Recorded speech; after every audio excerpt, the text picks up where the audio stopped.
E agora a gente vai falar aqui do vazio que deixa a perda de um inimigo, um rival. É isso mesmo. Maradona, por exemplo, o rival que a gente tanto admirava, se foi. Trump perdeu a eleição. Crivella foi. E agora quem a gente vai odiar, minha gente? Quem a gente vai culpar pelos nossos problemas, pelos nossos fracassos? Comenta lá na hashtag Papo mercado Segundo. tá cheio ainda, Fábio. Como é que é? Tem gente boa pra odiar. O mercado ainda tem muitas opções, para todos os gostos. Tem, né? Porque tem uns representantes fortes que estão indo embora aí. E comenta lá na hashtag Papo de Segunda no GNT também sobre isso. Eu quero saber da Catiúcia. É importante ter inimigo, Catiúcia? O rival te faz crescer de alguma forma? Sim, certamente. Quando eu me deparei com o racismo, que é um valor ocidental, e aí eu me motivei a pensar outras realidades de mundo. Então o rival, ele te potencializa a buscar outras realidades. De vez em quando a gente também tende a olhar o oponente como inimigo, como, né, não é apenas um oponente, um rival, é uma pessoa que a gente precisa aniquilar. Aí nesse lugar já não tá fazendo tão bem assim, né? Sim. Eu entendo o que a Catiúcia falou acho que ela chamou de inimigo, né? Mas eu entenderia mais assim como um adversário. Eu vou propor aqui uma tipologia de modos ruins de se relacionar com o outro, tá? Eu vou propor aqui 4 tipos: o desafeto, o adversário, o rival e o inimigo. O desafeto é um modo de relação de âmbito privado. Um desafeto é alguém por quem você nutria afetos alegres, de amizade, de amor, e que por circunstâncias da vida você se desentende com aquela pessoa e esses afetos se transformam e viram mágoa, ressentimento, raiva ou simplesmente indiferença e desprezo, né? Já o adversário, a gente sai do âmbito privado e vai para a esfera pública. Um adversário é alguém que tem ideias que são divergentes, eventualmente contrárias, mas concorrentes com as suas, né?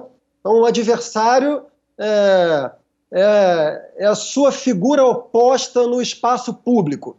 E, geralmente, o adversário é alguém do seu tamanho e peso. Peso no sentido do boxe, né, João? Assim, porque eu não posso ser adversário do Putin, por exemplo. Embora eu abomine o Putin, não é que eu tenha exatamente uma relação direta com o Putin. Com o rival, a gente volta ao âmbito privado. O rival seria o correspondente ao adversário no âmbito privado. O rival é o seu concorrente na vida privada, né? E, finalmente, o inimigo. Eu diria que o inimigo é a soma de todos esses maus modos, maus afetos, más maneiras de se relacionar com o outro. O inimigo é um pouco um desafeto, né? Alguém por quem você nutre um mau afeto, e, na verdade, assim, o pior de todos os afetos, que é o ódio. É também um adversário, assim, que eu acho que geralmente o inimigo, acho que a Catiúcia falou que o inimigo dela é o racismo, né? Então, o inimigo é alguém ou alguma coisa assim, que representa ideias de que você discorda profundamente, radicalmente, né? E, finalmente, o inimigo é também o rival, na medida em que você o traz para o âmbito privado, você o distingue, você o elege, você o reconhece, né? Eu, particularmente, assim, o João estava me zoando mais cedo na reunião de pauta, eu tenho muitos desafetos, alguns adversários, alguns rivais e nenhum inimigo. Olha, que bonito isso.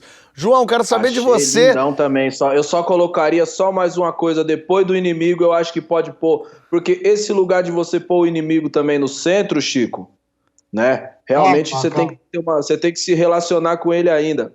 Eu ainda abriria mais uma categoria, que é a 5ª categoria, que é o arrombado. Tá ligado? Que é aquele malandro que é tipo assim, mano, você não vai nem se relacionar com esse bagulho, que esse mano é um arrombado. Ele não tem salvação. Quem ouve o Emicida aqui sabe que para ele o arrombado é uma categoria mesmo. Não foi piada, é a verdade, é o que ele... Não, mas eu acho que faz total sentido. Tem o meu voto. Ô, João, eu quero saber se amigo a gente escolhe e tal. Inimigo é espontâneo Ou a gente escolhe uns inimigos, tem umas pessoas que a gente odeia, às vezes a gente olha e fala, eu vou odiar aquele ali. Eu sou uma pessoa, entrando na categorização que o Francisco propôs aí, eu sou uma pessoa que tenho poucos inimigos, eu tenho muitos desafetos, muita gente que me irrita por bobagem. Em geral, tem uma caixinha que é muito populosa dos meus desafetos, que é formada por pessoas que de alguma forma me rejeitaram em algum nível. E aí eu odeio elas pro resto da minha vida com todas as minhas forças. Mas eu entendo também muito facilmente e sou muito capaz de queimar minha língua com louvor, feliz da vida de ter queimado, quando eu vejo que eu só tinha me sentido de alguma forma ou rejeitado, ou tratado de uma maneira que eu não queria ter sido tratado, e aí aquele ódio se transforma rapidamente em amor e afeto. Eu já falei aqui no programa, por exemplo, que eu não gostava do Fábio, né, de você. Quando a gente começou a trabalhar junto, eu não gostava do Fábio de jeito nenhum. Fui contra, terminantemente, que ele entrasse no Porta dos Fundos. Contra, falei, fiz campanha, falei, não quero ele, não gosto dele. Falou pra minha mulher não ficar comigo. Falei com a mulher dele não ficar com ele. Mas isso aí é por outras razões, que a gente sabe, né? Ele falou pra mim também. Não, e tudo isso por quê? Porque, de alguma forma, eu me senti desafiado pelo Fábio, por admirar demais ele, por achar ele muito inteligente, muito talentoso, e me senti rejeitado de alguma forma, porque se eu só achasse ele inteligente, talentoso, eu não odiaria, porque eu gosto de gente que eu admiro, ao contrário de muita gente que tem problema com gente que eu admiro. Mas, e aí logo quando vira a chave, eu já peço desculpa e já tudo muda de figura. Mas tudo... sim, eu ia contar uma história muito bonitinha, que o meu pai, ele foi fundador de um jornal chamado Pasquim, que foi um jornal muito importante, lutou contra a ditadura, então era um jornal diferente, moderno, vanguardista, bacana, e ele era um grupo de pessoas que muito inteligentes, muito talentosas, e esse grupo de pessoas rapidamente brigou inteiro, e meu pai brigou com muitos deles, inclusive um deles era o Paulo Francis, grande jornalista que fazia o Manhattan Connection, para quem não sabe. E eles se odiavam muito, durante muito tempo, falava mal de um de outro, no jornal de um, no jornal de outro, um chamava o outro de idiota, de ignorante. Quando meu pai morreu, o Paulo Francis declarou: eu jamais terei um inimigo tão talentoso quanto Tasso de Castro. Isso é muito bonitinho, porque em algum lugar eles tinham quase como um esporte se odiar e reconheciam no outro a genialidade, admiravam um ao outro mesmo se odiando. Então, esse é um caso que eu gosto de contar, que é um caso de inimizade afetiva. Bonitinho mesmo. Eu tenho muito ódio e raiva de não poder ter raiva e ódio de algumas pessoas. Isso me irrita muito. O que me destrói é isso. Sabe quando, por exemplo, você tá esperando uma pessoa e aí a pessoa atrasa 1 hora, você tá com raiva, né? Essa pessoa atrasou, que falta de respeito, eu vou embora, que raiva, você liga, a pessoa não atende, manda mensagem, não acontece nada. Aí você tá emputecido, você se sente um otário, você vai se irritando. Aí 1 hora de atraso a pessoa chega, você tá aqui pra você falar que, gente, é falta de respeito. Aí a pessoa chega e fala assim, fui assaltada, me levaram tudo, me deram a coronhada na cabeça. Aí, o que acontece? Você, lógico, meu Deus, que loucura, como é isso e tal. Só que o ódio tá aqui. O ódio não entende, o ódio não se dá por satisfeito, o ódio não fala, gente, perdão, ela foi assaltada. O ódio fala, eu quero que se foda, eu quero que você chegue 1 hora antes, cara. Você falasse com o seu assaltante estivesse aqui. E aí você não pode ter ódio da pessoa. Isso me mexe. Isso me, olha... Até porque você já tá com ódio da pessoa e mesmo entendendo o que aconteceu, não é o suficiente para passar aquele ódio. Não passa, e aí não pode ter ódio da pessoa. A gente quer abrir os nossos coraçõezinhos aqui também sobre os nossos desafetos, os nossos próprios inimigos. Então a gente selecionou, cada um de nós aqui selecionou um inimigo do peito, uma pessoa, sei lá, que despreza, que não gosta, que odeia. Cada um vai justificar o seu voto aqui, vai aparecer na tela e eu quero que cada um de vocês diga por que essa pessoa. Vamos chamar a primeira pessoa? Que isso? Que isso? Fernanda. Fernanda. Alguém odeia a Fernanda? Não é possível. Eu vou contar. Câmera em mim, diretora. Eu vou contar uma história edificante, um pouco como a que o João contou. Eu tive uma vez um pega pra capar público com a Fernanda, assim. Eu, quando eu fui presidente da Funarte, eu era heróizinho de esquerda, assim, eu era jovem, ingênuo, e gostava do quentinho, que o João fala, de lógica de grupo e tal, e era um jovem presidente da Funarte, então eu jogava muito para a plateia, era um pequeno demagogo, assim. Eu dei uma entrevista para a Folha falando coisas absurdas, assim, sobre a Lei Rouanet, falando que os artistas... Eu era quase um proto-minion, assim, sobre a Lei Rouanet, entendeu? Só faltou falar que a gente mamava nas tetas da Rouanet. Evidentemente que a Lei Rouanet, cujo espírito original é muito bom, mas ela precisa ser reformada, ela é uma lei, ela gera um conjunto de desigualdades, mas o modo como eu defendi isso foi muito errado. E a Fernanda, que já era uma pessoa muito mais inteligente do que eu, ela respondeu na Folha, em termos que me machucaram um pouco. E aí eu fiz uma resposta num tom acima. Então eu tive uma briga com a Fernanda e anos depois eu já adorava a Fernanda como atriz e tal, e à medida em que eu fui deixando de ser um demagogo, assim, eu fui percebendo quão imbecil eu tinha sido naquilo e chamei a Fernanda para narrar o meu documentário, que vocês todos viram. Verdade. O mês que não terminou, assim, e fizemos um trabalho maravilhoso juntos, assim, ela não só fez a narração, como a Fernanda é escritora também, né? Então me ajudou a escrever o roteiro, tivemos conversas maravilhosas, eu convivi com ela intensamente nesse período, assim, e se tornou uma grande amiga. Então é uma ex-desafeta, ex-adversária que se tornou uma grande amiga. Interessante isso, você vê? Mas eu já saquei também que tem muita gente que quer tua inimizade, quer teu ódio, porque é bom pra ela. Você vira uma catapulta pra pessoa, pra ela chamar a atenção. Então, muitas vezes eu já saquei isso. Então, volta a ver, vem haters, pessoas xingando, pessoas falando. Eu fico quieto e calmamente a pessoa vai desaparecendo. Porque o que ela quer é que eu fale, fulano falou, porque daí ela, pum, ela vira. No fim das contas, vira isso, né? Temos mais um desafeto aí. Bota. Gil Gomes? Gil Gomes. Quem é que odeia Gil Gomes? Emicida! Emicida, que é o pet de KY do rap nacional. Vai, Emicida. Mano, vou te contar a minha história com o Gil Gomes, que não é nem uma história direta. É como você pode odiar alguém que você nunca encontrou na sua vida, tá ligado? Mas por que eu odeio o Gil Gomes? Nos anos 90... Oi? É o seu Putin.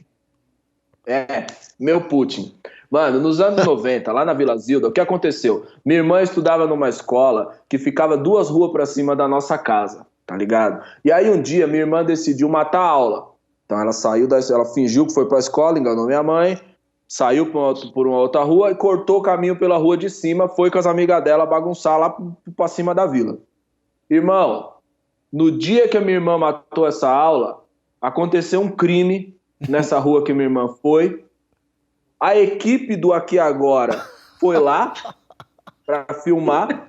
O Gil Gomes estava na frente da cena do crime. Foi aqui que mataram. A minha irmã passou atrás do Gil Gomes. Não! No ombro dele, assim. 6 da tarde, Fábio Porchat. Lá está minha mãe, Dona Jacira, assistindo, né? Depois de um expediente cansativo, assistindo seu Aqui Agora, seu pinga-sangue ali pra falar, é assim que o mundo tá. E passa a filha dela e o Gil Gomes falando, às 9h30 da manhã. E a menina aqui atrás dele. A minha irmã tomou uma surra. eu vi minha irmã ser entregue pelo Gil Gomes e eu peguei um ódio do Gil Gomes. Quando o Gil Gomes morreu há uns anos atrás, só ali que eu perdoei ele, que eu pensei, gente, não fazia sentido eu trazer esse ódio do Gil Gomes até aqui. Mas a primeira vez que eu vi a notícia sobre ele, eu fiquei, Gil Gomes? O que tem o Gil Gomes? Depois, cara, é hora de terminar com isso, você não acha, Emicida? Tá certo, terminou esse desafeto, muito bem. Próximo, deixa eu ver quem é. Ah, esse é meu. Esse é Eurico Miranda. Isso é a prova de uma pessoa que supostamente está do seu lado. Eurico Miranda era vascaíno, doente, roxo e tal. E ele destruiu o Vasco. Ele destruiu o Vasco não só, meu time do coração, não só financeiramente, estruturalmente, atrasou o time. O time hoje não tem presidente, o presidente deu golpe, é uma vergonha o que está acontecendo.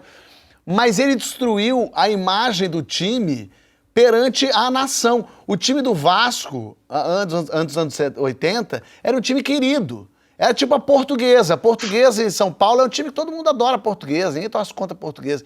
O Vasco, até os anos 70, era um time que as pessoas achavam graça, gostavam, era um time legal, um time querido. Racista, né, Fábio? Não, lógico, o time do Vasco. Aí tem uma história linda, o Vasco, a luta contra o racismo, se recusou a entrar no campeonato se não aceitassem jogadores negros. A torcida construiu o estádio com as próprias mãos, mesmo, literalmente. A história do Vasco é brilhante, linda. Então, o Vasco tinha uma empatia imediata com todos os torcedores, com todos os brasileiros.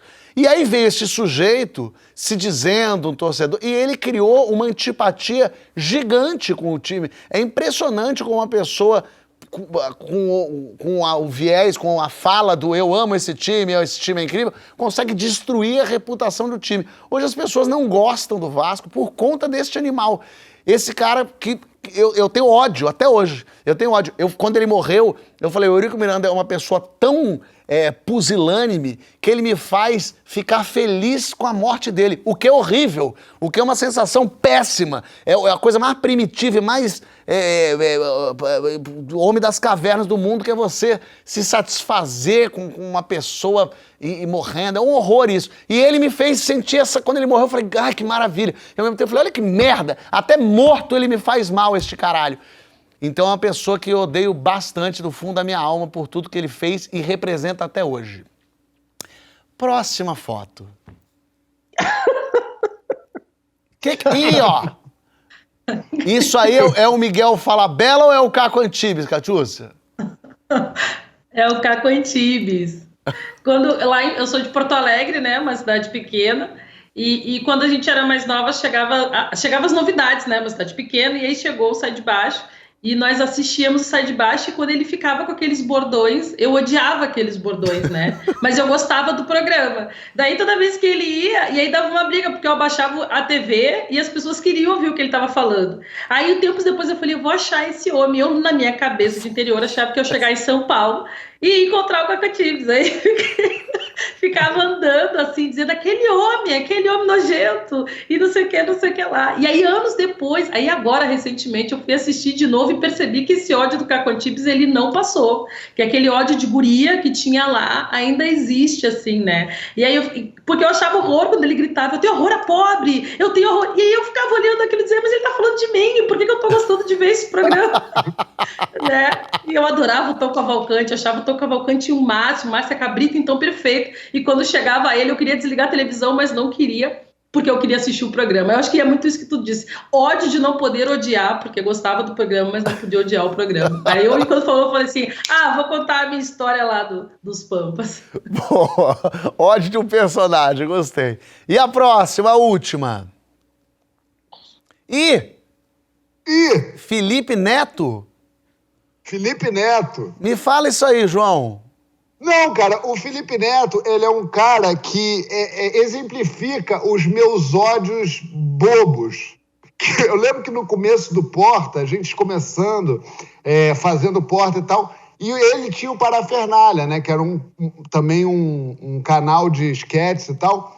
E aí, por um motivo de um amigo nosso, que eu não preciso dizer qual foi o motivo, porque não nos diz respeito, eu peguei um ódio dele, louco, fiquei com ódio louco, mandava tweet, xingava ele pelo Twitter.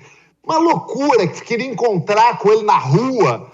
E aí o mundo foi vivendo e ele foi virando um cara legal, um cara que fala sobre veganismo. E, quer dizer, deve ter sempre sido um cara legal, e eu fiquei louco. E aí ele foi ficando um cara legal, enfim, ajudando as pessoas a falarem, se interessarem por política e tal.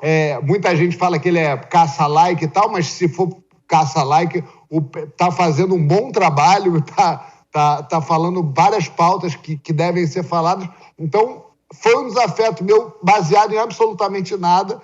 E fica aqui meu pedido de desculpa. Ele nem deve saber que eu mandava tweet xingando ele, mas meu pedido de desculpa a Felipe Neto, que se tornou um cara muito legal.